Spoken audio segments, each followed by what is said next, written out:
Guys, putol ng naggulay kami ng ulok bate. Ang tawag nito doon?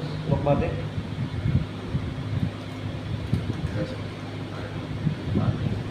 Oh guys, natatandaan nyo yung lagi ko nagpo-post sa social media. May makikita kayo na may nagsasabi doon yung mga asawa na sinasabi, mahal, wala na akong pante.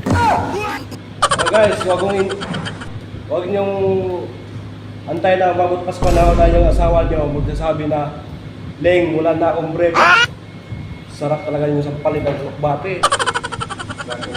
Pitigas ng ano nyo eh. Ay kung bumili lang kayo, kayo mga asawa, bilihan nyo yung asawa nyo pante doon sa mall.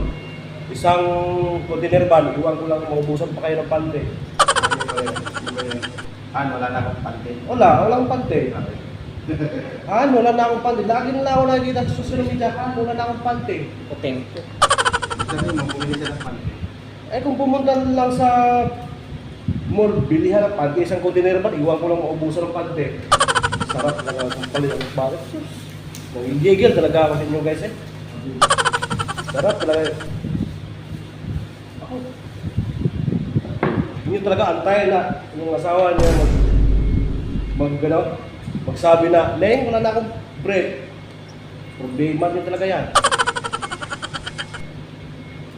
Kaya, yan, pag-isipan nyo talagang mabuti yan.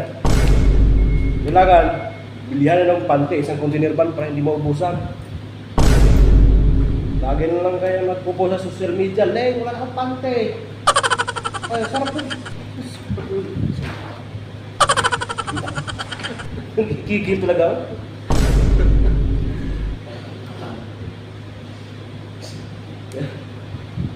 Kayo, sus, nakaw. Talaga, nang gigil talaga. Yes. Sus. Yung talaga akong gigiling din.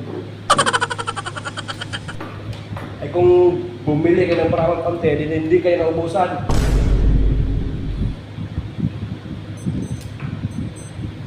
Sarap talaga. Sarap talaga. Sampal yan ang kasi bakit talaga. Kaya bumibilihan nyo ng pante na marami.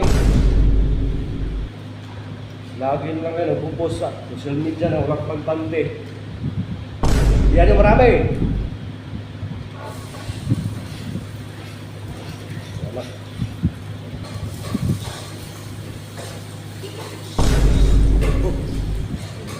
Salamat.